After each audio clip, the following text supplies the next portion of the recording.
Hey there, welcome to my live stream for today. I am talking about community building and fundraising. And this is a topic that is personally interesting to me, especially as I go about helping nonprofits with their individual giving, with their annual giving. And oh, my dog wants in.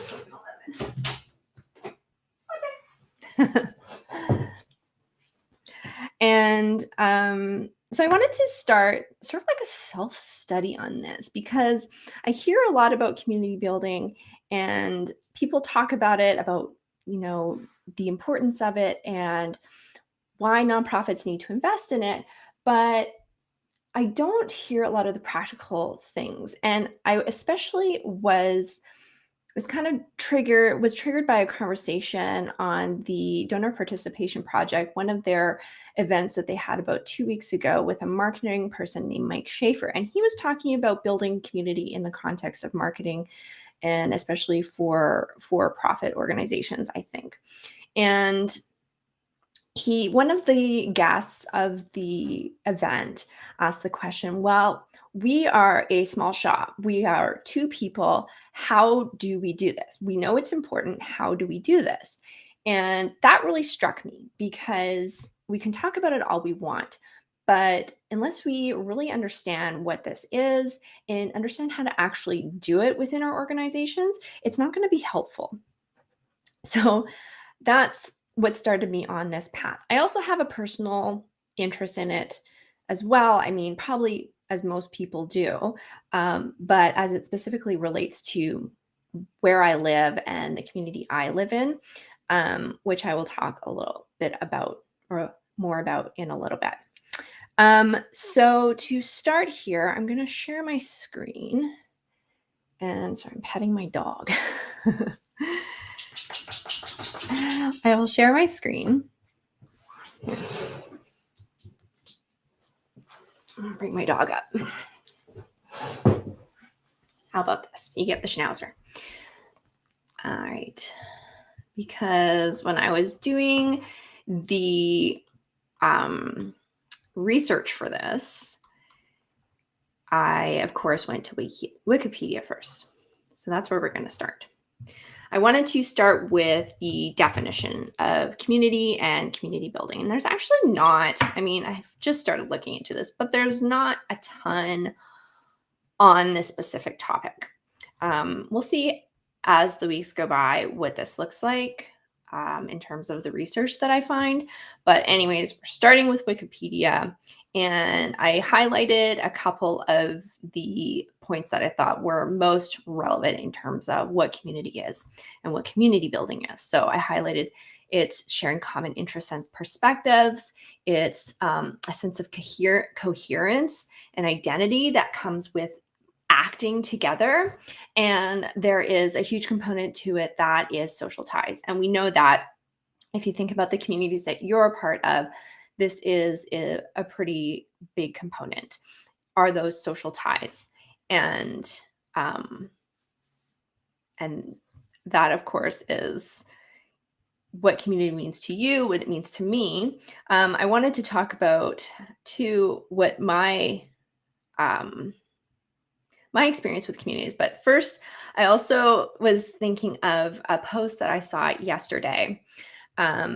Just this in terms of the definition of community. So I'm looking at my notes here too. And one of the individuals that I follow and I'm connected with on LinkedIn, I've never actually met him in real life, Mitch Stein, who was he had a company named Pond. Yesterday, he posted some thinking he had on the topic of community and what that looks like from a for-profit perspective, from a company perspective.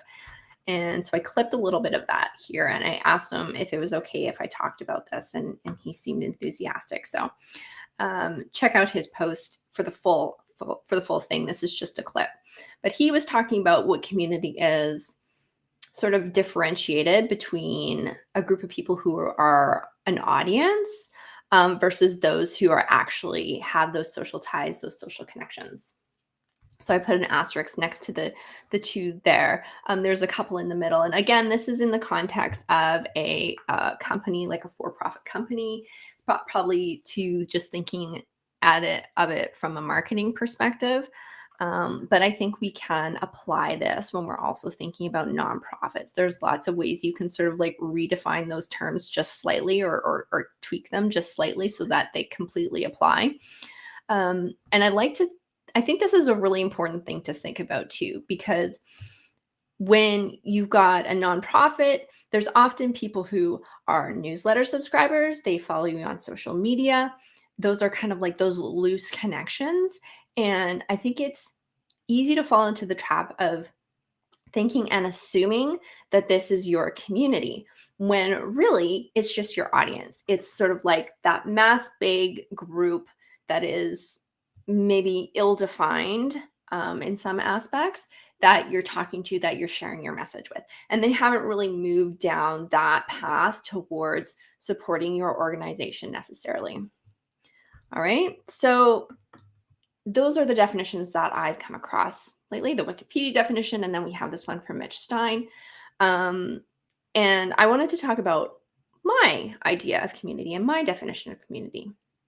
And I was thinking about this before the live stream, sort of like where this all comes from, my interest in it. And I think it possibly started with my undergrad. And this is, I didn't even think about this before, but I did an undergrad degree at University of British Columbia here in Vancouver, and my major was anthropology. So I did spend a lot of time thinking about culture, thinking about groups of people, thinking about sort of like the social aspects of groups of people and living together, and having sort of like-minded goals and things like that. So I think that's where this all comes from. And oops. Fast forward many years, my family, we live in a community, co-housing community. And that, if you don't know what co-housing is, it's where people live in a community together, but they own their own houses, units, what have you. We live in a multi-unit building, so it's like a condominium. But there are components to it where we are helping each other. We eat together, we have common meals, we plan events, we look after each other's kids, we, you know, share a laundry room, and kind of have rules and things around that. And this is a housing model that is everywhere in the world, or many places in the world. And we're one of a few here in Vancouver, but it's one that took many years to build. And so my understanding of community comes a lot through that experience, where 6 years ago, I think it was 7 years ago now, we joined this group and they had bought some land and we built a building, and then we also built community around it. So when I think of community in sort of like the broadest terms, it's people who are like-minded, who are spending meaningful time together consistently, working towards a goal. And this is really important, and a component that I think is hard to replicate intentionally as opposed to organically. But for a lot of communities, it's overcoming a challenge or a goal. And you also think of the other communities that you can be a part of, say, like a school community, or a sports team. There's that bonding and coherence that comes together when you're working towards something big and you're overcoming challenges. And it could actually be it could be positive, and it could be a negative thing. You think of people who have gone through traumatic events, and the cohesion and bonding that happens with going through that experience together. One example is, it's just kind of like a small sort of like micro community example that I can think of here, is this winter they had there were, the weather was really bad in a lot of places across North America. I don't know if you remember, but there were airports that were shut down and people were stranded, and it was really stressful and terrible for a lot of people traveling. And one of my neighbors, she was telling me about how they were stuck in the airport and their luggage was missing. And so she had stuck behind, her family had kind of gone on. She had stuck behind to wait and figure out what happened to their luggage. And there was a group of people all together in the same situation. And they were there together for only a few hours. But it was this sort of bonding experience among them all. And she said by the end of it, they all kind of felt connected, like they knew each other. So it's like this like mini community that happened during this really stressful, awful time. And when you think about it, yeah, I mean, when you're in school, say living on campus and you're all going through final exams or kind of like those sort of social challenges that happen in your early 20s, like that is a pretty formative bonding experience that really builds community. So working together, overcoming challenges is a really big component of it.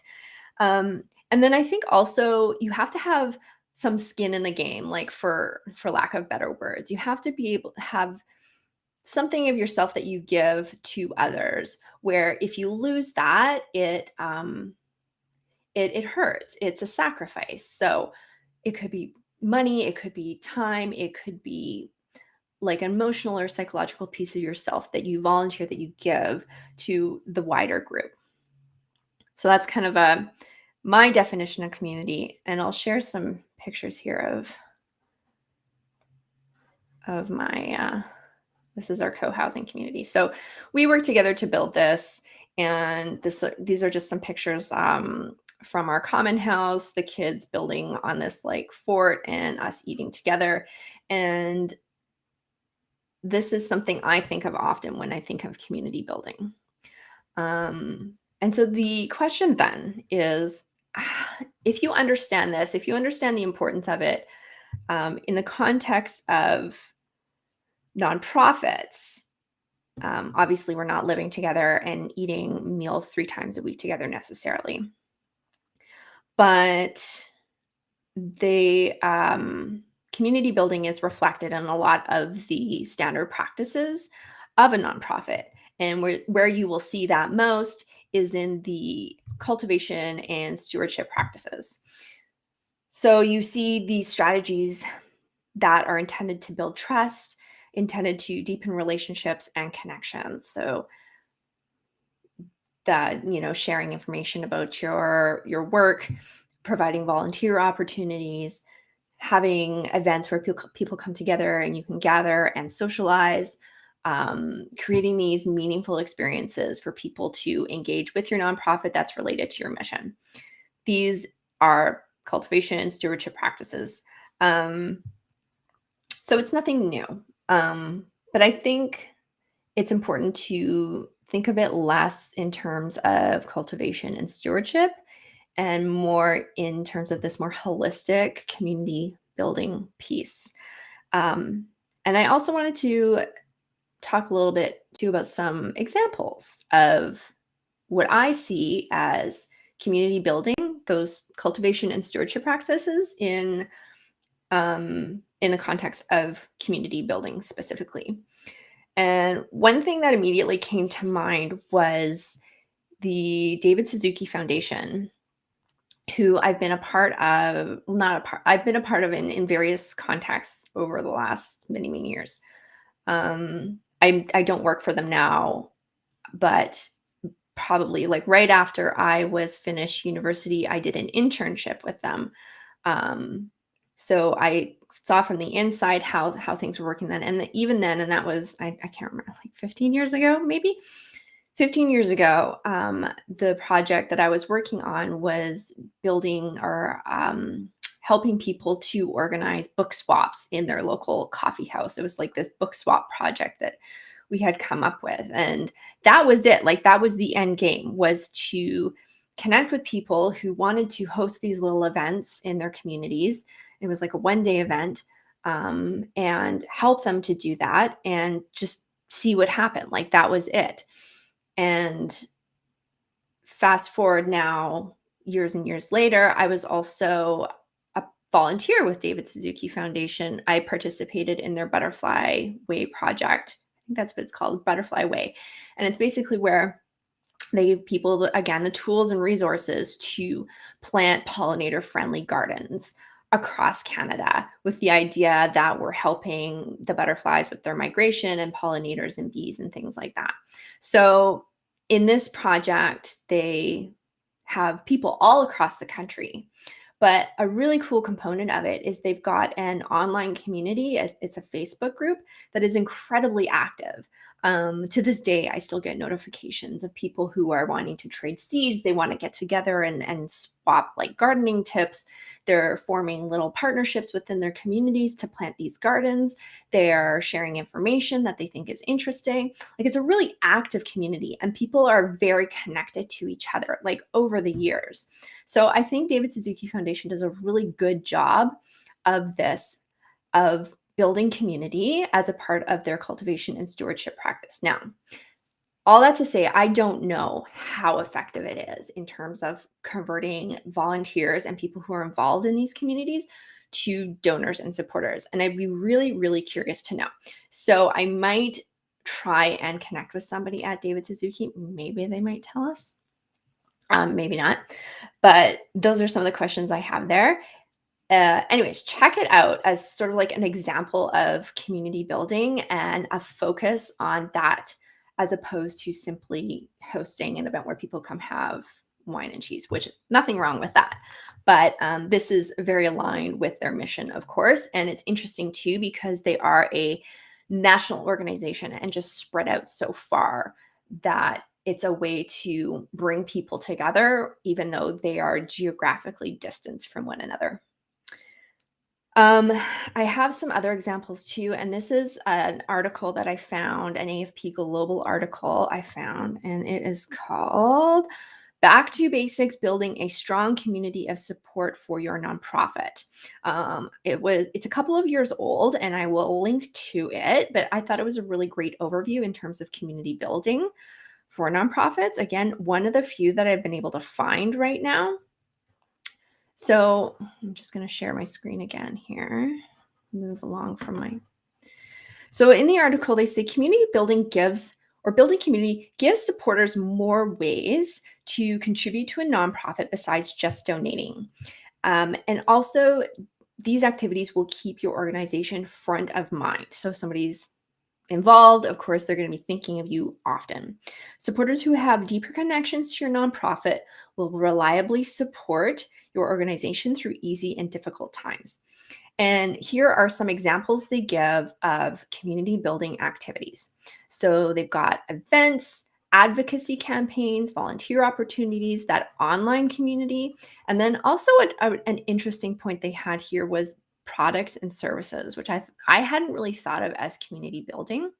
And I might explore that a little bit further in another live stream. But so the examples they have here are courses, merchandise, exclusive materials. Um, I think that's a different way to connect with people. You're probably tapping into something a little bit different than a philanthropic interest, but that's an interesting one. So we'll kind of put a pin in that and look at it later. But these are the examples from the AFP article. The point is that people, by engaging in these activities, they're going to be feeling connected. They feel that sense of purpose, that sense of belonging. And I want to point out here that this is something that nonprofits, of course, have been doing for a very long time, both strategically, intentionally, and also just naturally, organically. And if you are, you may notice as well that it's a tactic and a strategy that is becoming more prevalent and more important as well in the for-profit and business community. And this is something, this community building strategy, because people are beginning to understand more and more how these social bonds and group dynamics influence consumer behavior and encourage people to spend more resources on the thing that you want them to. This is something that I read in the Generosity Crisis, which came out last year. And this is Nathan Chappell, Brian Crimmins, Michael Ashley. It's something they talk about in this book, where the for-profit organizations are really tapping into this. So it is a proven method for gaining affinity between individuals and organizations. So it's really important, I think, for nonprofits to maintain that and to understand that profits and understand also the strength they have in this area, because we are natural conveners. We have enormous opportunity to give people a chance to build relationships on a pretty grassroots individual level with causes that are important to them, and with work that's also important to them. And even more than that, so building community, it's about understanding how to engage with the people who are supporting you in long term. So that's individual donors, people who are sustaining donors, and that's the word I use for major donors, and also monthly donors, people who give on an ongoing basis. This group is incredibly important, and not to downplay the importance of other revenue streams.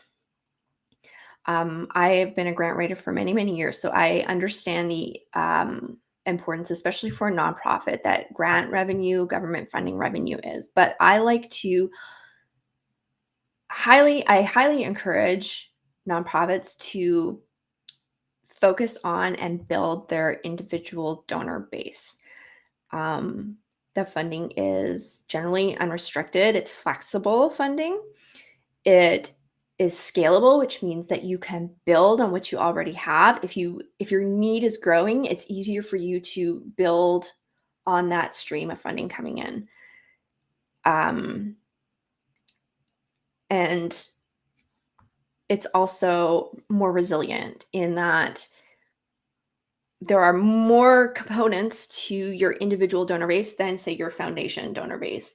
If you've got 5 major donors in your foundation funding and one of them goes away, which happens all the time, it is going to be harder to make up for that than if 5 of your individual donors go away, which also happens all the time. Okay, and for this too, I wanted to illustrate as well what that looks like. So you can see here, these are pie charts that I pulled off of the CRA website. They are Canadian nonprofits, and it's just the money that they reported coming in, going out every year. It's really easy, and everybody can access these. But I like to look at these to illustrate sort of like the different models of funding and how and why individual funding is so important. So the first organization that we're looking at, you can see blue is from gifts from other registered charities, and that basically means gifts from foundations. They've also got government funding, and you can see that for this organization, this funding makes up a massive, significant part of their overall revenue picture. The receipted donations and non-receipted donations are these two right here. So those are typically individual donors and also corporate donations that are not sponsorships. Imagine if this blue went away. Like, this organization is going to be in big trouble. Flip to this organization who has, and I'm not showing this, but on the expense side, you can see that they have invested a significant amount in their fundraising, which means they are actively fundraising to individual people. Their receipted donations and non-receipted donations make up half. And the government funding and foundation funding is a tiny slice. So it is important to have all of these things going on, but I think also pretty critical and vital to be building up this red slice, because this is the piece that's going to keep you going for years and years. And if we go through another thing like the pandemic, we go through these recessions, it's um, a more resilient piece of funding than this blue piece. Okay. So that is it. That's the intro to community building. So if you're a nonprofit and you want to build a fundraising program that brings in unrestricted funding, that brings in scalable funding, like I said, funding that you can build upon, I would encourage you to focus on individual donors. If you're focusing on individual donors, you need to have community building as a piece. As we have seen, it builds connection, it creates purpose, it creates a sense of belonging. So these two things go hand in hand, that flexible funding piece, the community building piece. And um, aside from that, community building, there's we didn't really even touch on this. There are so many other benefits to it other than just fundraising for your organization.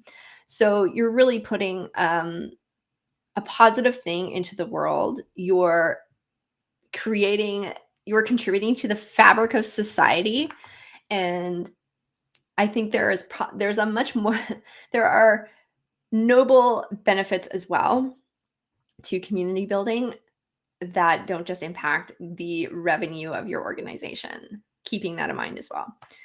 There's a lot more that we can talk about in terms of community building, but I want to keep this under 30 minutes, which is pretty long. If you have joined at any point, thank you so much. I really appreciate it. I am live streaming every Friday, and I think for the next little while, I'm going to be diving into community building a little bit more. So if this is something you're interested in, I would encourage you to attend or watch the replays. It would also be extremely helpful for you to share these events with your network. I would appreciate it either by liking, or you can comment on this as well. That helps to have it show up on people's feed, because I would like to be able to speak to a larger group of people if possible. I'll be linking those resources that I mentioned, that AFP article, and I'll try and also link to Mitch Stein's post, but if you're connected with him, you should be able to see it as well if you go to his profile. And then I'll also be linking to my newsletter sign up. I send out a newsletter every other week. It's called Fundraising from the Ground Up. And I talk about things like community building, but also more sort of like tactical fundraising things, especially for small nonprofits, and especially in regards to individual giving, annual giving, monthly giving, all those things. So thank you so much, and we'll see you next week.